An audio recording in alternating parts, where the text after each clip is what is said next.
Hello everyone, welcome back to our YouTube channel let's learn from home. My name is Tanu Rai और हम अधिकार का part 3 आज शुरू करेंगे। तो चलिए शुरू करते हैं। हमारा इसमें टॉपिक है 3.2.3 अधिकारों की प्रकृति। इससे पहले हम अधिकारों का इतिहास जान चुके हैं, हमने उसका अर्थ को समझा है। अब हम उसकी प्रकृति को समझेंगे कि अधिकार की प्रकृति किस प्रकार की है। तो चलिए फर्स्ट पॉइंट से शुरू करते हैं। अभी तक जिस बात पर चर्चा की गई उसके आधार पर अधिकारों के मूल में क्या निहित है यह जानना प्रत्युत सरल है। अधिकारों के प्रकृति अधिकारों के ही नितांत अभिप्राय में निहित है। अधिकार सिर्फ दावे नहीं हैं, वे दावों के रूप में हैं। अधिकार दावे हैं, परंतु सभी दावे अधिकार नहीं होते। अधिकार वे दावे हैं जो रूप में समाज द्वारा मान्यता प्राप्त हैं। हमारा नेक्स्ट पॉइंट है, बिना इस मान्यता के अधिकार खोखले दावे हैं। समाज स्वतः संगठित है और कोई भी व्यक्ति जाहिर तौर पर उससे परे कोई अधिकार नहीं रख सकता है जो कि समाज स्वीकार करता है। अधिकार सामाजिक होते हैं। वह सामाजिक इस हमारा थर्ड पॉइंट, वह सामाजिक इस अर्थ में है कि वह किसी भी प्रदत्त समय बिंदु पर समाज से ही उत्पन्न किए जाते हैं। वह सामाजिक हैं क्योंकि वे कदापि समाज विरोधी नहीं होते हैं, ना ही हो सकते हैं। वे सामाजिक होते हैं क्योंकि उनका व्यवहार समाज द्वारा अनुभव किए जाने वाले जन कल्याण के विरुद्ध नहीं किया जा सकता है। देखो यहाँ पे बताया गया है प्रकृति के बारे में कि जो हमारे अधिकार हैं वो समाज द्वारा मान्यता प्राप्त है और समाज द्वारा हमें दिए गए हैं। ये चीज़ हमने पहले भी देखी थी, हम जब पीछे पढ़ रहे थे अधिकारों का अर्थ या हमने जब इतिहास के बारे में उसका वर्णन भी देखा था, तो हमने देखा था कि हमें अधिकार समाज द्वारा दिया गया है और संरक्षण राज्य द्वारा होता है। आपको कहीं भी ट्रिकी क्वेश्चन आ जाए कि अधिकारों का संरक्षण किसके द्वारा किया जाता है या किसके द्वारा मान्यता प्राप्त है, तो आपको ये क्लियर रखना है कि मान्यता प्राप्त हमेशा समाज द्वारा होता है और इसका संरक्षण सिर्फ राज्य द्वारा किया जा सकता है। राज्य कभी भी अधिकारों को मान्यता नहीं दे सकता है। तो यहाँ पे वही है कि अधिकार का जो अर्थ है या उसकी जो प्रकृति है वह अधिकार में ही निहित है, क्योंकि ये दावे हैं और ये दावे सिर्फ वैसे दावे नहीं है कि हमने कुछ भी बोल दिया कि ये एग्जाम्पल के लिए कि किसी ने बोला कि ये घर मेरा है, बल्कि वो व्यक्ति ना उसे जानता है ना उस शहर का है, वो सडनली आता है और वहाँ पे जाके कहता है ये घर मेरा है। तो आपने दावा किया लेकिन आप दावे के पास ठोस कुछ आपके पास उसे प्रूफ करने के लिए कुछ है नहीं, तो आप क्या करेंगे। तो यहाँ पे वही बोला गया है कि जो हमारे दावे हैं, जो भी हर दावा अधिकार नहीं होता है, ठीक है। और सभी दावे अधिकार के रूप में प्रयोग भी नहीं किए जा सकते हैं, क्योंकि जो दावे अधिकार होते हैं वो मान्यता प्राप्त होते हैं समाज द्वारा। अगर समाज ने किसी भी अधिकार को या किसी भी दावे को मान्यता दी है तो ही हम उसका प्रयोग कर सकते हैं। यहाँ पे जैसे क्या हम बोल सकते हैं शिक्षा का अधिकार, क्योंकि समाज द्वारा मान्यता प्राप्त है तो ये हर व्यक्ति, हर बच्चा, हर बुजुर्ग व्यक्ति कोई भी शिक्षा से वंचित नहीं रह सकता, क्योंकि ये उसका नेचुरल राइट में माना जाता है। और हमारे इस सेकंड पॉइंट में ये बोला गया है कि ये खोखले दावे नहीं होते हैं, ठीक है, ये ठोस होते हैं। ठोस होने का इनके पीछे का कारण है कि ये समाज द्वारा स्वीकार है कि कोई भी व्यक्ति, कोई भी समूह, कोई भी वर्ग, कोई भी हो, जो भी इंडिविजुअल हो या ग्रुप हो, वो जो कार्य कर रहा है वो समाज के द्वारा दिए गई मान्यता प्राप्त दावों में से कर रहा है। वह ऐसा कोई भी कार्य नहीं कर रहा है जो समाज के विरुद्ध है। यहाँ पे इसलिए बोला गया है कि कोई भी अधिकार हो वो समाज के विरुद्ध नहीं है और ना ही हो सकता है, क्योंकि उसको मान्यता तभी मिलती है जब तक उसका जन कल्याण ना हो। आई होप आपको ये समझ में आया होगा और मेरी आपसे रिक्वेस्ट है कि आप प्लीज़ वीडियो को शेयर कीजिए और कमेंट कीजिए कि आपको इस चैप्टर से या पिछले जितने भी चैप्टर्स हैं उनसे कुछ भी अगर समझ नहीं आता है तो आप कमेंट करके हमें पूछिए। ज़रूरी नहीं है कि आप उसी पर्टिकुलर वीडियो पे पूछ सकते हैं, आप लेटेस्ट वीडियो जो अभी अपलोड होती है आप उनसे भी पूछ सकते हैं। बस आपको वहाँ पे रेफ़र करना होगा कि आप किस चीज़ के बारे में पूछना चाहते हैं या बताना चाहते हैं, ताकि हम कनेक्ट कर पाएँ। और प्लीज़ शेयर कीजिए वीडियो को ताकि आपके दोस्तों को भी फ़ायदा मिले और हमें भी बहुत मोटिवेशन मिले, क्योंकि आपको पता है कोई भी व्यक्ति काम करता है और जब उसको पसंद किया जाता है तो लोगों को अच्छा लगता है। प्लीज़ शेयर कीजिए और चलिए हम अब अपनी वीडियो की तरफ बढ़ते हैं। हमारा जो नेक्स्ट पॉइंट है, अधिकार सामाजिक दावों के रूप में मानव व्यक्ति के विकास हेतु आवश्यक परिस्थितियां पैदा करते हैं। ये परिस्थितियां पैदा की जाती हैं, ये बनाई जाती हैं और ये प्रदान की जाती हैं। मैं एक बार रिपीट करती हूँ क्योंकि बहुत इंपॉर्टेंट लाइन है। ये परिस्थितियां पैदा की जाती हैं, ये बनाई जाती हैं और प्रदान की जाती हैं। राज्य समाज से भिन्न इन परिस्थितियों को पैदा करता है और प्रदान करता है तथा बनाता है।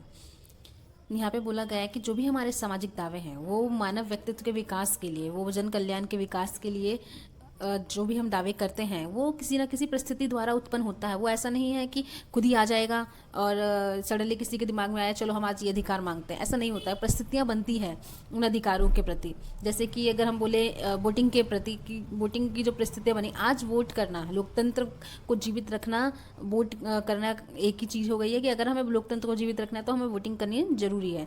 ठीक है, बहुत से लोग हैं जो स्वेच्छा से वोट करने नहीं जाते हैं, लेकिन उनसे क्या कहा जाता है, आपका कर्तव्य के साथ आपका अधिकार भी है कि आप वोट करो और अपने पसंद के सरकार को या अपने पसंद के संगठन को चुनो। ठीक इसी प्रकार ये ऐसे किसी के दिमाग में सडनली नहीं आया, इसकी परिस्थितियाँ बनी। जब हम फ्रेंच रिवॉल्यूशन देखते हैं तो वहाँ पे हम पाते हैं कि जब वोटिंग का वहाँ पे अधिकार दिया गया तो ये बात बोली गई कि जो भी व्यक्ति शक्तिशाली होगा, शक्तिशाली से मतलब संपत्ति होगी जिसके पास, या फिर वो पढ़ा लिखा होगा या बहुत एजुकेटेड होगा, सिर्फ उसको ही वोट करने का अधिकार होगा। तो यहाँ पर सबसे वो अधिकार छीन लिया गया और कुछ लोगों के हाथ में दे दिया गया। उन्होंने उस परिस्थितियों को बढ़ावा दिया, राज्य द्वारा उन परिस्थितियों को बढ़ावा दिया गया और लोगों ने उन परिस्थितियों का फ़ायदा उठाकर संघर्ष किया और राज्य ने उस संघर्ष का साथ दिया, ताकि वो हर एक इंडिविजुअल को अधिकार के रूप में प्राप्त हो, ना कि कुछ लोगों को अधिकार के रूप में वो प्राप्त हो। फिर ऐसे ही संघर्ष के माध्यम से फिर ये औरतों तक पहुंच पाया और अब पूरी दुनिया में वोट का अधिकार सबके पास है। जो भी व्यक्ति 18, क्योंकि हर उसमें अलग अलग है, लेकिन भारत की हम बात करते हैं तो भारत में 18 साल का व्यक्ति जो भी होगा उसे वोट करने का अधिकार दे दिया जाएगा। तो यहाँ पे ये बोला गया कि परिस्थितियाँ उत्पन्न हुई है। देखिए हमारा जो नेक्स्ट पॉइंट है, राज्य परिस्थितियों को जन्म देकर अधिकार को संभव बनाता है, इसलिए एक ऐसा आधार प्रदान करता है जहाँ अधिकारों का उपयोग किया जा सके। यह अधिकारों का जन्मदाता ही नहीं वरन अधिकारों का एकमात्र संरक्षक और अभिरक्षक भी है।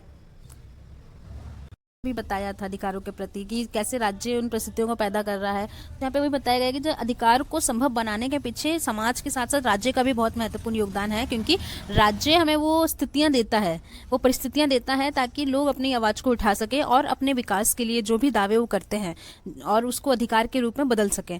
तो इसमें आप सिर्फ समाज को एक तरफा हम एक्टिव नहीं मान सकते हैं, क्योंकि यहाँ पे राज्य द्वारा परिस्थितियाँ उत्पन्न करना भी बहुत इंपॉर्टेंट है। अगर राज्य उन परिस्थितियों को उत्पन्न होने से पहले दबा देगा तो समाज द्वारा कितने भी मान्यता प्राप्त दावे दे दिए जाए, कोई भी व्यक्ति अपना विकास नहीं कर सकता। अगर ऐसा हो कोई समाज जो थोड़ा सा समाज खराब हो और वो बोल दे कि किसी व्यक्ति की हत्या करना हमारा अधिकार बन जाता, तो ये तो एक हम बोल सकते हैं खराब अधिकार के रूप में हमें प्राप्त होगा, इस खराब सामाजिक दावे के रूप में हमें प्राप्त होगा, क्योंकि समाज चाहता है कि व्यक्तियों का विकास हो और वो इंडिविजुअली वो अपना विकास करें।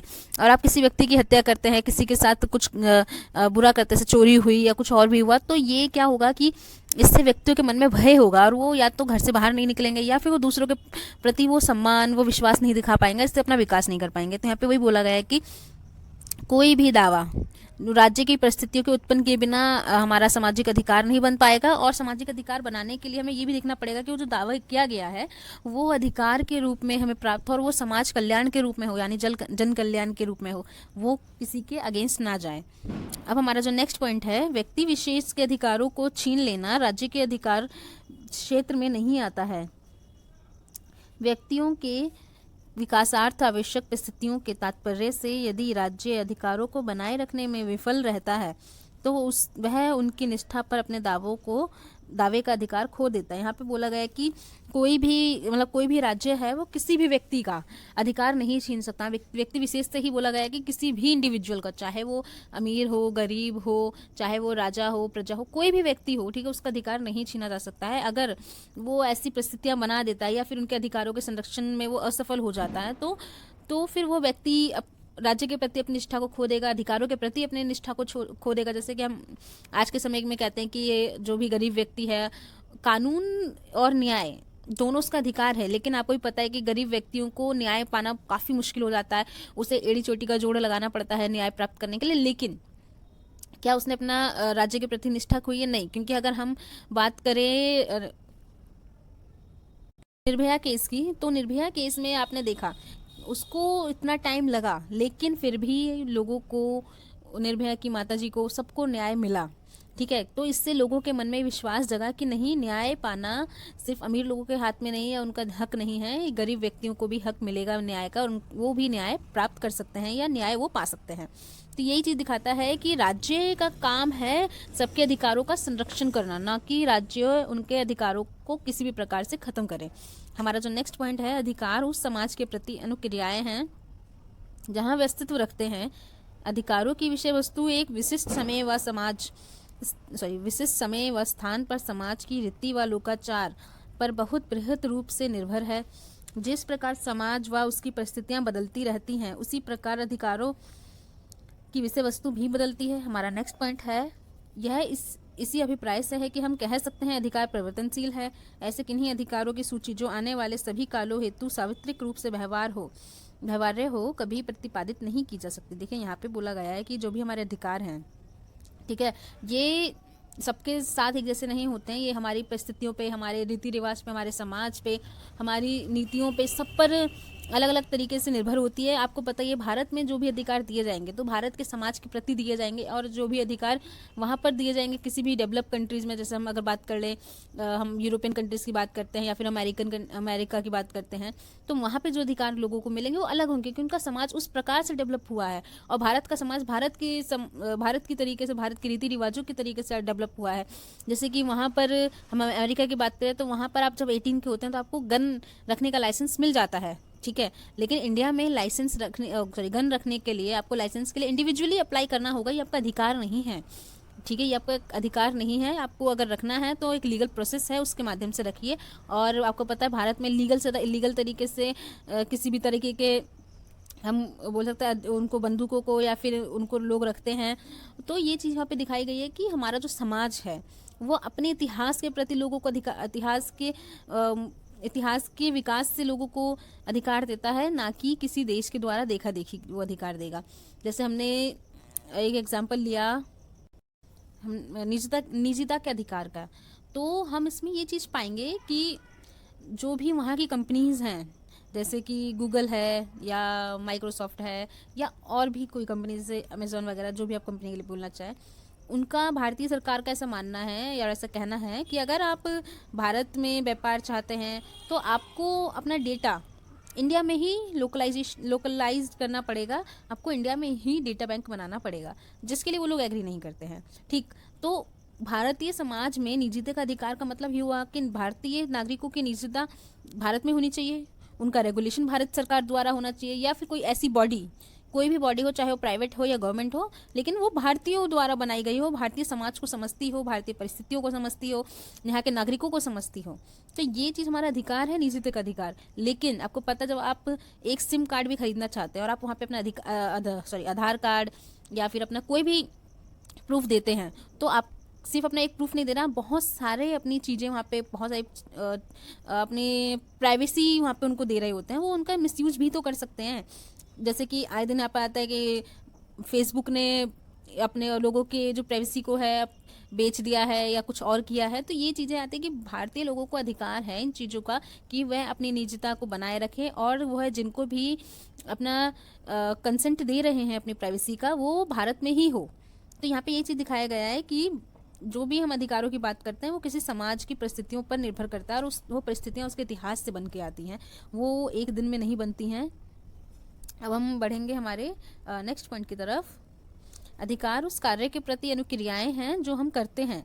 वे लाभों अथवा पुरस्कारों का स्वभाव लिए होते हैं।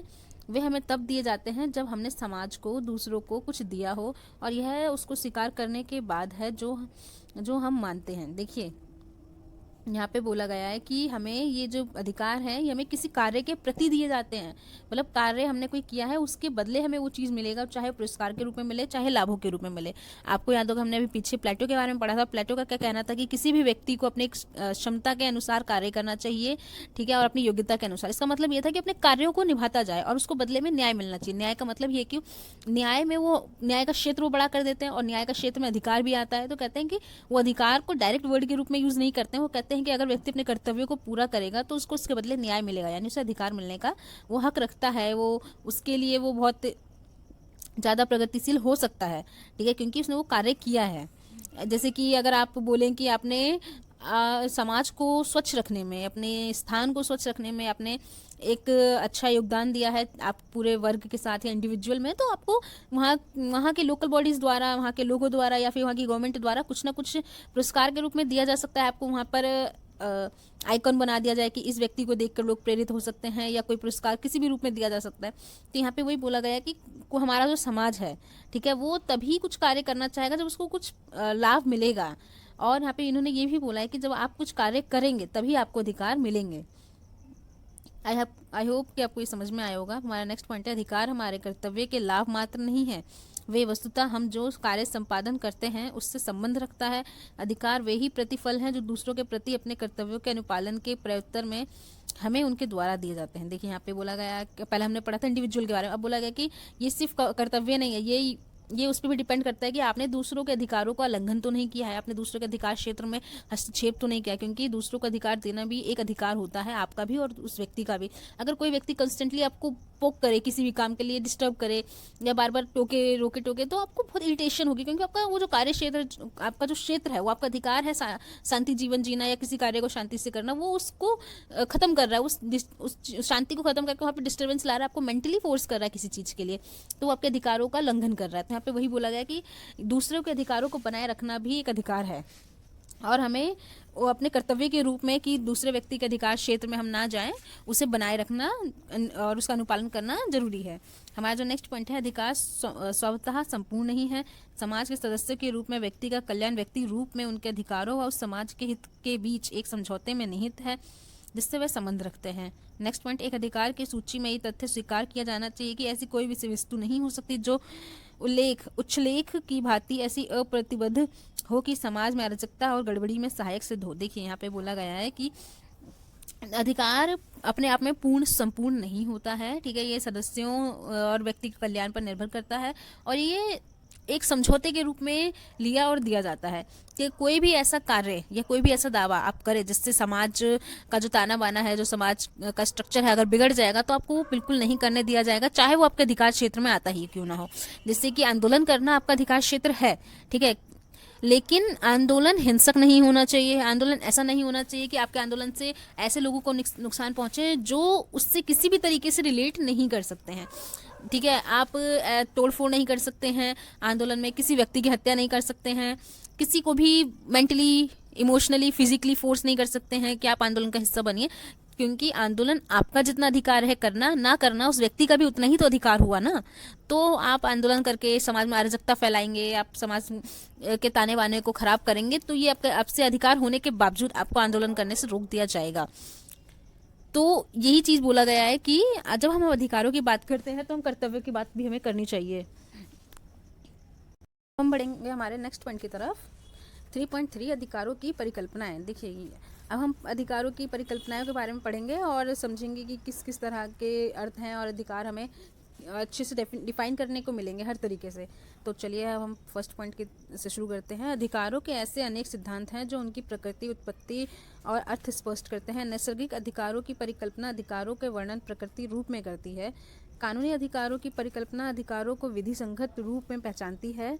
अधिकारों की ऐतिहासिक परिकल्पना अधिकारों को परंपराओं व प्रथाओं के परिणाम के रूप में सुनिर्देशित करती है। आदर्शवादी परिकल्पना वैध अधिकार सिद्धांत की ही भांति अधिकारों का संबंध सिर्फ राज्य से जोड़ती है।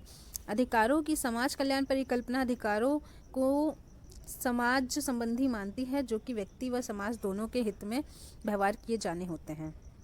हमारा नेक्स्ट पॉइंट है अधिकारों का विकास जिस रूप में हम पाते हैं। इसकी शुरुआत बड़ी संकुचित रही। नागरिक अधिकार संवेदनात्मक वादियों, यहाँ पे सोशल कॉन्ट्रैक्ट थ्योरिस्ट की बात की गई है, के सहारे नेक्स्ट परंपराओं के परिणाम स्वरूप अधिकार इतिहासवादियों के सहारे, कानून द्वारा विहित अधिकार विधिवेताओं के सहारे, राजनीतिक अधिकार लोकतंत्रवादियों के सहारे, सामाजिक अधिकार समाजशास्त्रियों व बहुवादियों के सहारे, सामाजिक अधिकार समाजवादी व मार्क्सवादी के सहारे, मानव अधिकार संयुक्त राष्ट्र संघ के अधिवक्ताओं के सहारे। यह व्याख्या इस बात का अधिक सरलीकरण करती है कि हमारे अधिकार क्या है और हम तक कैसे पहुंचेंगे। देखिए हम यहाँ पर ये समझेंगे कि कितने तरह के अधिकार के स्वरूप हैं और हम उनको पढ़ेंगे, चाहे वो सामाजिक हो, वो नैसर्गिक हो, कानूनी अधिकार हो, वो ऐतिहासिक अधिकार हो, सबका हम प्रोसेस जानेंगे, सबका थ्योरी जानेंगे और क्या क्या थिंकर्स ने बोला हम ये पढ़ेंगे हमारी नेक्स्ट वीडियो में। तो आपको अगर कोई भी कमेंट करना है तो प्लीज़ आप हमें नीचे कमेंट बॉक्स में बोल सकते हैं और हमारा टेलीग्राम का आपको लिंक मिल जाएगा। और आपको हमारा काम कैसा लग रहा है कमेंट करके बताइएगा। Please like our video, comment and share और subscribe our channel. Thank you so much, मिलेंगे नेक्स्ट वीडियो में।